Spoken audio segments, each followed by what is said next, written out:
To doctor மைக்லீஸ் music therapy channel. இன்றைய பதிவிலையும் தெரப்பியூட்டிக் மியூசிக் இன் டீடைல் என்ற தலைப்பில் சில செய்திகளை நம்ம பகிர்ந்துக்கலாம். தெரப்பியூட்டிக் மியூசிக் அப்படின்னு பார்க்கும்பொழுது இசையை மருந்தாக பயன்படுத்துவது எங்கனம், இசை எங்கனம் மருந்து போல் பயன்படும், ரெண்டு விதத்திலையும் பார்க்கலாம். முதல்ல மருந்து என்ன சொல்லும்பொழுது சுகவீனமாக இருந்த பிறகு அந்த சுகவீனத்திலேருந்து ஆரோக்கியத்துக்கு மீண்டு வரத்துக்கு கூட அது மருந்து எடுத்துக்கிறதுக்கு ஒரு முயற்சி. அதே போல் சுகவீனமே இல்லை, நம்ம நல்ல ஆரோக்கியமாக தான் இருக்கிறோம், தொடர்ந்து அந்த ஆரோக்கியத்தை மெயின்டைன் பண்ணணும், அதுக்கு கூட நம்ம மருந்து எடுத்துக்கிறோம். ஆனால் எந்த மருந்துக்கும் மருந்து என்ன சொன்னால் அதுக்கு பின் விளைவுகள் பக்க விளைவுகள் இரண்டுமே இருக்கும். இப்போ சாதாரண ஒரு வலி இருக்குது, வலி நிவாரணியாக சில மருந்துகள் எடுத்துக்கிறோம். ஒரு பேராசிட்டமால் அனர்ஜெசிக் இருக்குது, வலி நிவாரணியோடு சேர்ந்ததை அந்த ஒரு பேராசிட்டமால் எடுத்துட்டா கூட அதுக்கப்புறம் அது 3 வேளை தான் மருந்து. என்ன சொன்னால் எப்போவுமே மருந்து 3 வேளைகள் தான். அது ஒரே நாளில் 3 வேளையா, அதை 3 நாளில் 3 வேளையா அப்படின்னு பார்த்து எப்படி எடுத்துட்டாலும் 3 நாளைக்கு 3 வேளை எடுத்துட்டா கூட அந்த 3 நாளைக்கு பிறகு அந்த மருந்து சாப்பிட்டதோட ஆஃப்டர் எஃபெக்ட் என்ன இருக்கும் அப்படின்னு கேட்டால், சிலப்போ சரியாக என்ன பண்ணாது, பசி எடுக்காது, சிலப்போ வயரில் செரிமானம் ஆகாது போல் இருக்கும், அதெல்லாம் ஃபீல் பண்ண வேண்டி வரும். இது எல்லாருக்கும் பெரும்பாலுமான நடக்கிறதா. அவங்க என்னென்ன சொல்லி தருவாங்க, உடனே 3 நாள் மருந்து சாப்பிட்டுட்டு சரியாக நிறுத்திடுங்க, அப்புறம் 2 நாளில் வலி நின்று போடும், சரியாயிடும், அப்படி தான் சொல்லி கொடுப்பாங்க மருந்து. எல்லாருக்கும் அது தெரிஞ்ச விஷயந்தான். ஆனால் அந்த 2 நாள் சாப்பிடாது இருக்கும்பொழுது அதனோட வயிறு என்ன செய்யும், சரியாக ஜெரிமானம் பண்ணுறதுக்கு கொஞ்சம் லேட் எடுக்கும், நேரமாக தாண்டி செய்யும். ஆனால் இது ஒரு ஆஃப்டர் எஃபெக்ட் தான், இட் இஸ் அ நெக்லிஜிபிள் தான், இது சாதாரண விஷயந்தான். வலியை குறைச்சிக்கணும்னு சொன்னால் இதெல்லாம் சாதாரண விஷயந்தான் அப்படின்னு சொல்லி we can overlook all these things இந்த இன்டேக் ஆஃப் மெடிசனுக்கு. ஆனால் இசையை மருந்துன்னு எடுக்கும்பொழுது அதுக்கு முதல்ல வலி நிவாரணியாக இருந்தாலும் எமோஷ்னல் இம்பேலன்ஸ் இருக்குது, அதுக்காக மருந்து எடுத்துக்கிறோம். எமோஷனல் இம்பேலன்ஸ்க்கு அது மனசுலேருந்து அந்த எண்ண ஓட்டங்களே மறக்கணுமே தவிர அதுலேயே நேகிங் தாட்டோடு கூட மருந்து எடுத்துக்கிறது ஏற்புடையது அன்று, அது சரியான முறை அல்ல. அதனால் என்ன செய்யணும், நேகிங் தாட்டு நெகட்டிவ் ஆஸ்பெக்ட்ஸில் போய்கிட்டு இருக்கு, தவறாக யோசித்துக்கிட்டோம், தவறு மேலே பில்டிங் கட்டுறோம், அந்த பில்டிங் மேலே ரொம்ப உயரமாக என்ன பண்ணுறோம், பில்டிங்கை ரைஸ் பண்ணிகிட்டே போகிறோம் அப்படின்னா it may likely to crash down.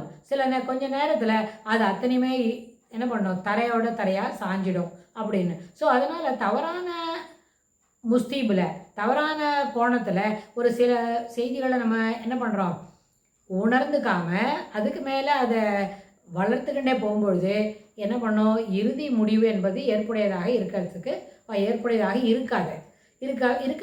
அதனால் என்ன பண்ணோம், ஏற்புடைய முடிவுகள் இருக்க வேண்டும், எல்லாருக்கும் அது இனிமையை தர வேண்டும், அப்புறம் மனதில் அது அந்த மாதிரி ஒரு முடிவு எடுக்கிறோம்னு சொன்னால் அது என்ன பண்ணணும், மகிழ்ச்சியை தர வேண்டும். இது 3த்துக்கும் ஒரு ரிலேட்டடாக இருக்கிற ஒரு முடிவு தான் எடுக்கணும் அப்படின்னு சொன்னால் அது எப்போவுமே எதிர்மறை கருத்துக்கள் மேலே வளருவதற்கு வாய்ப்பில்லை. முதல்ல நேர்மறையான கருத்துக்கள் இருக்கணும். அப்போ என்ன பண்ணணும், நேர்மறையான கருத்துக்கள் மேலே ஒரு சில எண்ண ஓட்டங்களை வளர்த்து கொள்ள வேண்டும் என்றால் முதலில் மனம் என்ன பண்ணணும், அதை அமைதியாக இருக்க வேண்டும்.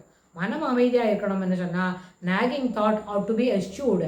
அதுக்கு முன்னாடி என்ன செய்யணும், இசையை ஒரு குறிப்பிட்ட கால அளவுக்கு ஒரு 4 அல்லது 5 நாளைக்கு தொடர்ந்து, ஒரு நாளைக்கு 3 மணி நேரம், அதுபோல் 1 மணி நேரம் மத்தியானம், 1 மணி நேரம் சாயந்தரம், 1 மணி நேரம் தூங்க போகிறதுக்கு முன்னாடி, பகல் மாலை இரவு, அதுபோல் 3 வேளைக்கு ஒரு 40 நிமிஷம் ஒரு சில இசையெல்லாம் சொல்லி கொடுப்போம். அதை நீங்கள் தொடர்ந்து கேட்டுக்கிட்டே இருந்தாலே அது என்ன பண்ணோம், மனதில் இருக்க தொய்வு இருக்கு இல்லையா, எதிர்மறை கருத்துக்களால் ஏற்பட்ட ஒரு தொய்வு, அது ஒரு 2 அல்லது 4 நாட்குள்ள அந்த தொய்விலேருந்து அது மீண்டு வரதை நம்ம நிதர்சனமாக பார்க்க முடியும். அந்த நிதர்சனமாக அந்த தொய்விலேருந்து மீண்டு வரும்பொழுது நம்முள்ள ஒரு புத்துணர்ச்சி எழும். அந்த புத்துணர்ச்சியின் அடிப்படையில் சில எண்ண ஓட்டங்கள் ஏற்படும். அதையும் நீங்கள் அந்த உளவியலாளர் கூட பகிர்ந்துருக்காங்க, இது மாதிரி இருக்குது, நான் இசையை கேட்டுக்கிட்டே இருக்கேன், today I feel better, I want to speak to you, can I have a time அப்படின்னு சொல்லி அந்த அம்மா கேட்டாங்களாங்க. அது மேல் தான் இருக்கணும், ஃபீமேல் இருக்கணும் இல்லை, யாருக்கு அது போல் தொய்வான எண்ண ஓட்டங்கள் இருக்குதோ அவங்க இதை என்ன பண்ணிக்கலாம், பகிர்ந்துக்கலாம், அவங்க இதோடு கூட அதை செய்து பார்க்கலாம், கேட்டுக்கலாம். இசையை நம்ம கேட்டு அது எப்படிலாம் செய்யறது, நம்மக்கிட்ட what are all the reactions it is bringing in to us அப்படின்றத நம்ம பார்க்க முடியும். ஸோ அப்போ அது தொடர்ந்து கேட்ட பிறகு அந்த உளவியலாளரோட மறுபடியும் ஒரு அரை மணி நேரமோ 3/4 மணி நேரமோ டிபெண்ட்ஸ் அப்போ அவைலபிலிட்டி, அது வச்சு நம்ம கொஞ்சம் நேரம் பேசினா இவே லைக்லி டு கைடு. அந்த சைக்காலஜிஸ்ட் என்ன பண்ணுவாங்க, கொஞ்சம் கைடு பண்ணுவாங்க, மறுபடியும் இன்னும் கொஞ்சம் புத்துணர்ச்சியை வளர்த்துக்கிட்டா சிறப்பான எண்ண ஓட்டங்கள் மேலே எழும். இதுக்கு நல்ல கேரண்டி தரலாம். இது மாற்ற முடியாதது. இது ஏற்றுக்கொள்ள வேண்டியது. நிச்சயமாக இது நடைபெறும், நிகழும். கண்ணுக்கு நிதர்சனமாக இதை பார்க்க முடியும். அதுக்கு மேலே அந்த எண்ண ஓட்டத்து மேலே when we are coming to the normality அப்படின்னா, நார்மாலிட்டியில் இந்த எண்ண ஓட்டங்களை வளர்த்துக்கும் பொழுது இசை என்ன பண்ணும்? சரியான ஊக்கியாகும், மருந்தாகும், பின் விளைவுகளும் பக்க விளைவுகளும் இல்லாத ஒரு மருந்து போல பயன்படும். ஆனால் இதில் நம்ம என்ன செய்தோம்? நம்ம வேலையை தொடர்ந்து செய்துக்கிட்டு இருந்தோம். ஆனால் வேறு ஒரு எந்த நோக்கமும் இல்லாமல் ஒரு நாளைக்கு 3 வேளைகள், பகல், மாலை, இரவு அப்படின்னு, ஃபோர்நூன், ஈவினிங், நைட்டு, எந்த ஆஸ்பெக்டில் சொன்னாலும் அதை 3 வேளையில் தொடர்ந்து கேட்டு ஒரு 4 டேஸ்க்குள்ளே நிறைய இம்ப்ரூவ்மெண்ட்டை நம்ம பார்க்கலாம். சிறப்பான மாற்றங்கள் நம்முள்ளே நிகழும். எதிர்மறையான கருத்துக்கள் என்ன பண்ணோம்? தன்னடவே அதை மங்கி அதை விட்டு அது போயிடும். அது அப்பப்போ it may likely to erupt, மறுபடியும் வருமா இருக்கும். அந்த சந்தேகம்ன்றது மனுஷனுக்கு சாதாரணப்பட்ட விஷயம் தானே. அது மீண்டும் மேலெழும்போது அது over the period that can be சப்டியூடு are you can என்ன பண்ணலாம், எஸ்சூ இட், யூ கேன் இரஸ் இட். அது எல்லாம் செய்ய முடியும். அதனால் இசை ஒரு எண்ண ஓட்டங்களை நிதானப்படுத்துவதற்கும் சிந்தனைகளை தெளிவுபடுத்துவதற்கும் நல்ல ஒரு